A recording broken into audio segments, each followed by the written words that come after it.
Oof. Looks like our federal liberal government has just hit another green economy snag in the wall. From the Financial Post, tall order to ask the average Canadian. EVs are twice as hard to sell today.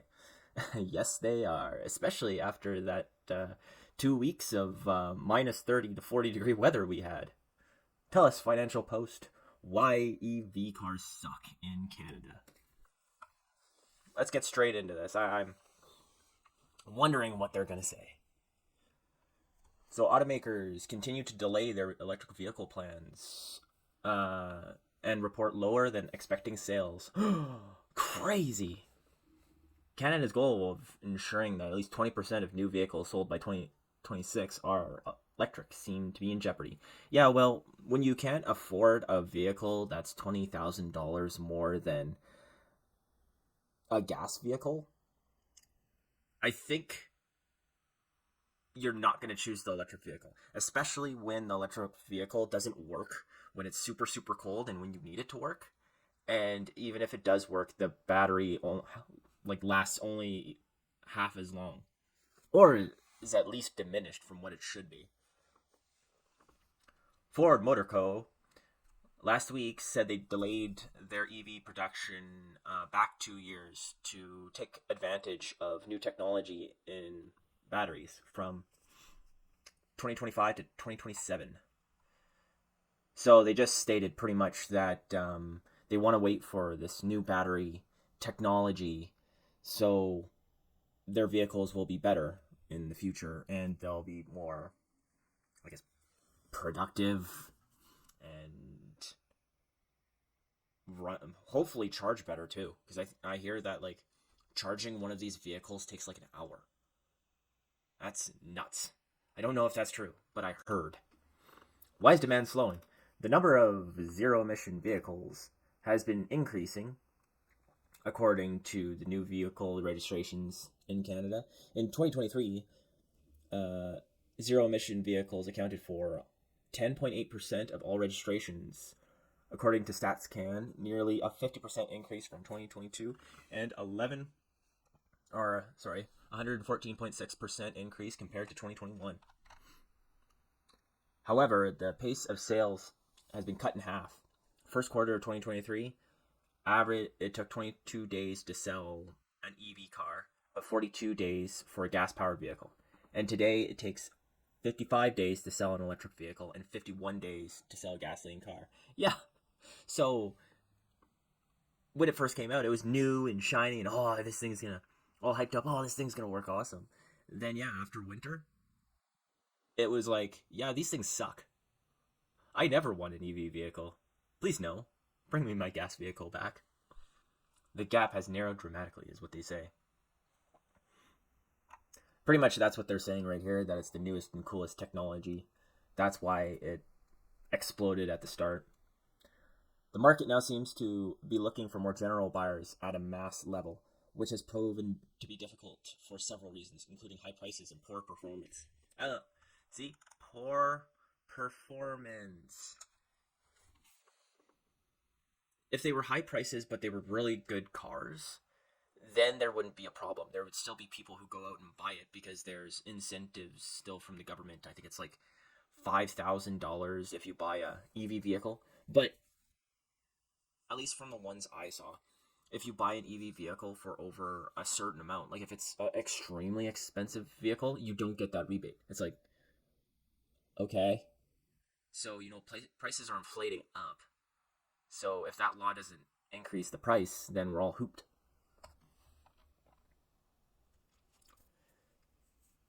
So continuing, EV owners reported 79% more problems with, holy moly, 79%.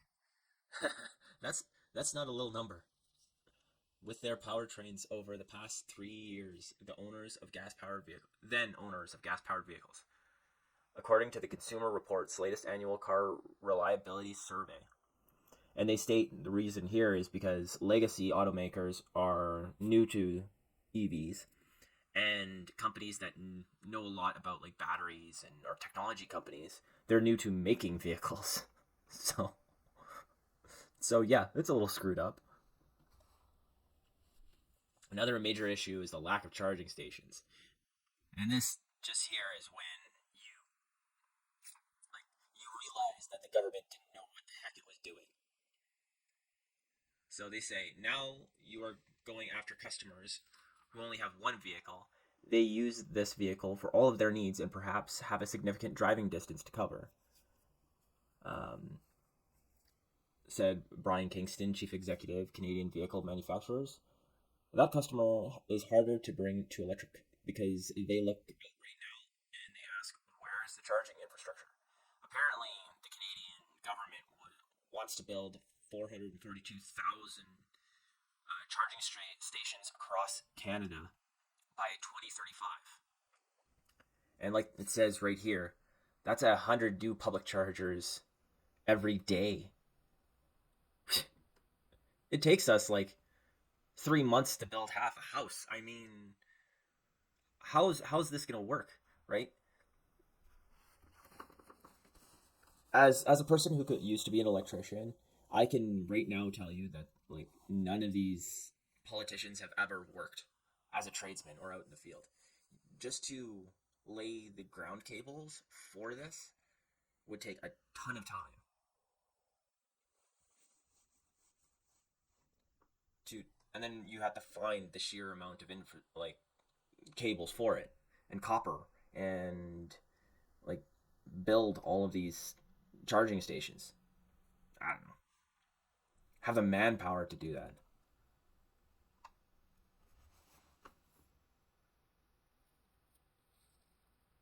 A survey of EV drivers conducted by the NGO Pollution Probe in 2023 said 56% of EV owners felt that the power supply at public charging stations was not consistent. Oh, well, that's even better. You finally find a place to charge your vehicle and there's no power. What a kick in the nuts that would be. That at first that would be irritating as heck, and then it would just become funny.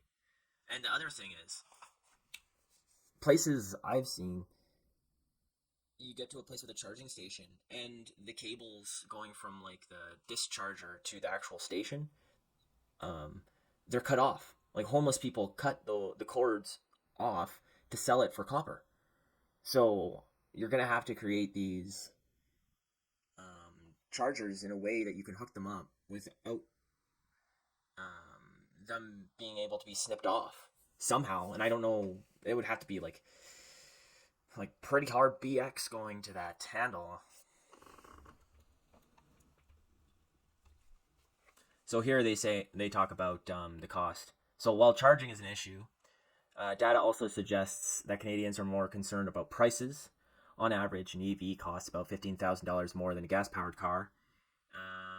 And yeah, it increases to $20,000 when you're looking for a specific vehicle. Plus, that's not like plus the high interest rates for loans. Like before interest rates exploded, to buy a used gas vehicle, I had to pay like 13% interest on a loan. I was like, what in the world's going on here? And I don't even have bad credit.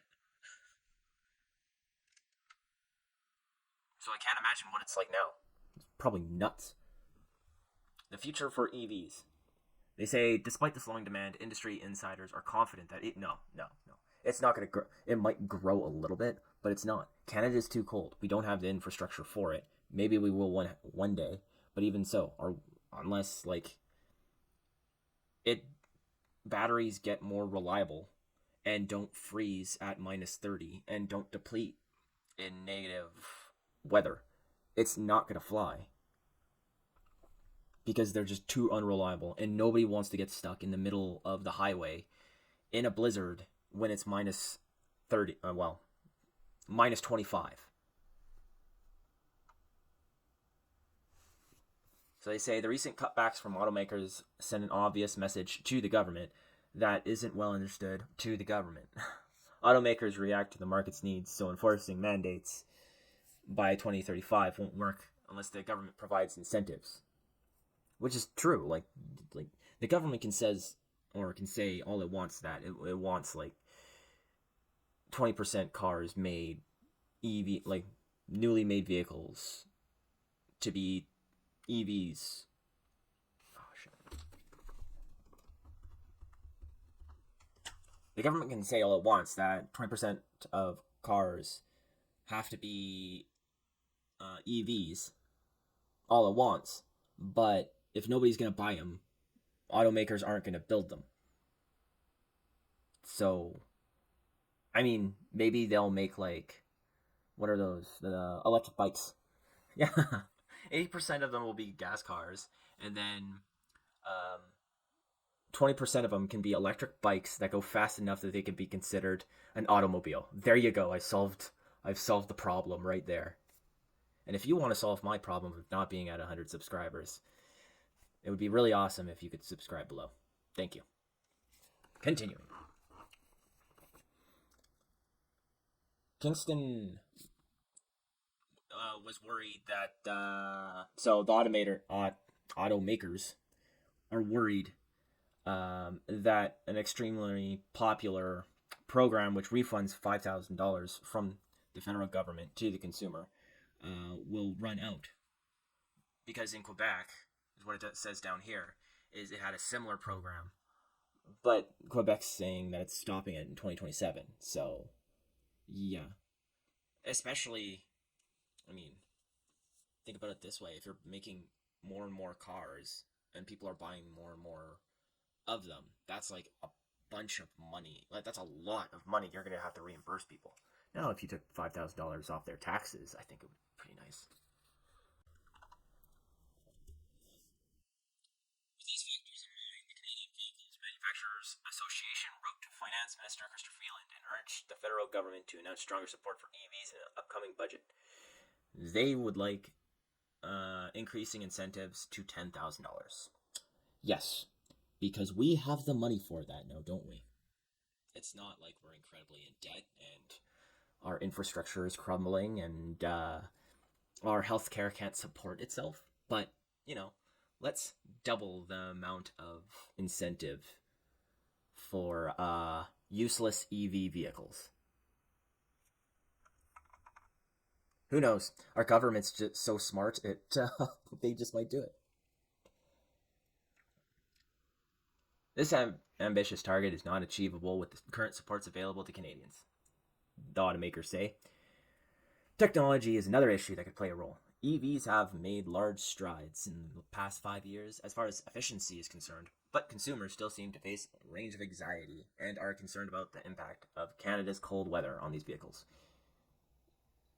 Yeah, and that anxiety is well placed. Overall analysis expect EVs to gradually... No, they're not. They're going to die on the vine, just like the old hydrogen vehicles of the early 2000s. Though hydrogen vehicles are coming back, so I assume EVs are just going to be like fancy people's keep up with the Joneses sort of green activists cars. Or if you only drive in the city, and hopefully you can find a pump that has electric plugins. So, yeah.